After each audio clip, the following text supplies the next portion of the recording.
segera mulai untuk pertemuan minggu ke-14 ya, minggu ke-14. Contoh ilustrasi sederhana untuk desain filter pada domain frekuensi, karena kita berhubungan dengan sinyal kotak di awal-awal, kan ini kita punya sinyal kotak. Misalkan kita punya batasnya ini adalah minus omega P sama plus omega P. Secara sederhana kalau kamu lihat ini bentuknya ini untuk jenis filter apa? Apakah band pass, apakah low pass, apakah high pass, band elimination atau band rejection atau notch filter? Gimana? Jadi yang sesuai itu harusnya adalah low pass, karena di sini ilustrasinya itu kan kita harus tahu sumbunya, makanya ketika kita gambar kita harus ngerti gambarnya. Nah, bentuk di sini harusnya ada originnya begitu ya.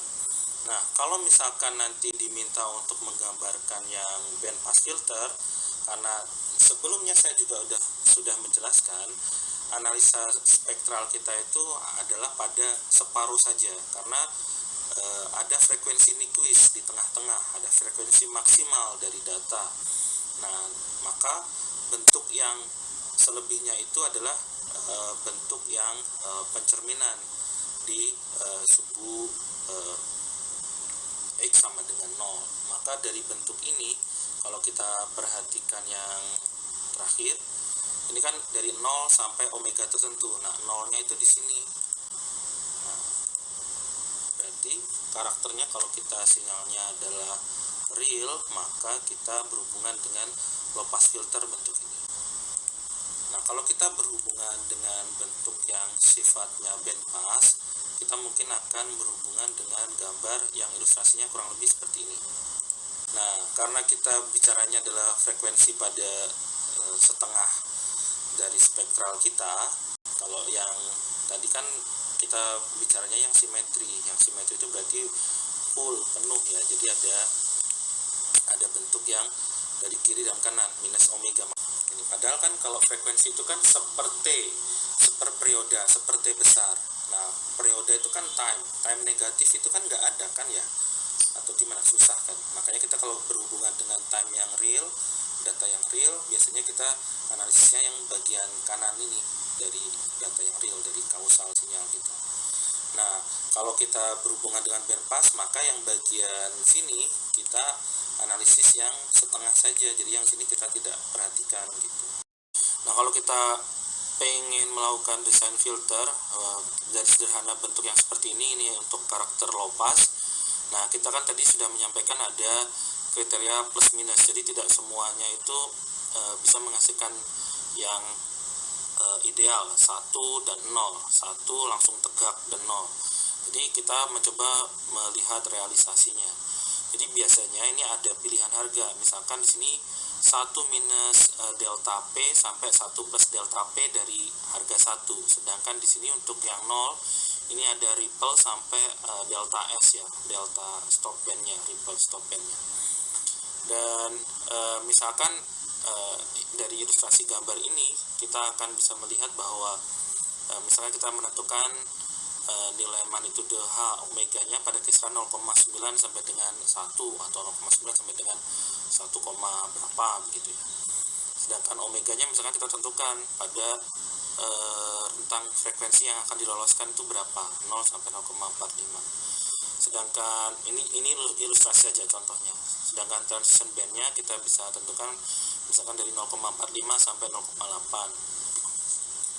Jadi kita bekerjanya pada domain frekuensi dulu untuk kita mendesain karakter filter kita. Sedangkan untuk harga di kisaran frekuensi yang lebih tinggi, misalkan 0,8 sampai 3,14, berarti itu misalkan harganya 0 sampai 0,01.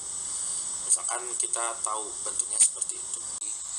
Kira-kira ada yang tahu tidak, ini kalau kita punya sinyal bentuknya kotak seperti ini, kira-kira kalau pasangan transformasi Fouriernya apa ya?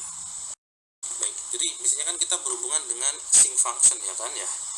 Ini kan bentuk sinusoidal yang ada bentuk sepernya juga. Jadi saya coba gambar lagi ya, kurang lebih bentuknya kurang lebih seperti inilah. Kalau tadi pasangan Fourier berarti dia harusnya bentuknya yang menerus begitu ya, continue sinyalnya begitu. Nah, dari sini diskusi kita berlanjut seperti ini kan, bentuknya sinc function kurang lebih seperti ini. Kalau kita coba lihat di sini ada transformasi Fourier. Kalau misalkan ini bentuk sinyalnya ini adalah discrete, maka kita berhubungan dengan inverse DTFT, discrete time Fourier transform, karena kita berhubungan dengan bentuk yang continue ke bentuk yang discrete.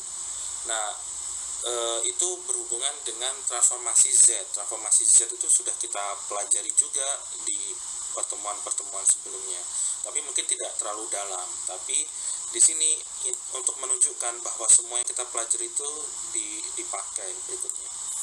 Nah, kalau kita coba susun bentuk persamaannya, kurang lebih sederhananya ada H kurung siku N. Kalau ini saya buat stem plotnya itu hanya garisnya yang merah ini cuma 3, tapi yang lainnya dia harusnya saya buat stem plot, cuman ini tadi buru-buru belum sempat selesai. Nah, kalau anggap saja ini plotnya discrete gitu ya. H kurung siku N ini sudah di domain time. Nah, ini bisa nanti digunakan untuk analisis juga pada saat kita mendesain filter.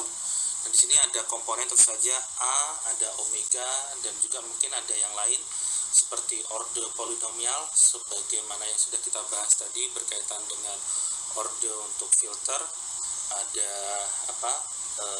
pembagian yang juga akan memperhatikan window pada saat menentukan keterbatasan dari jumlah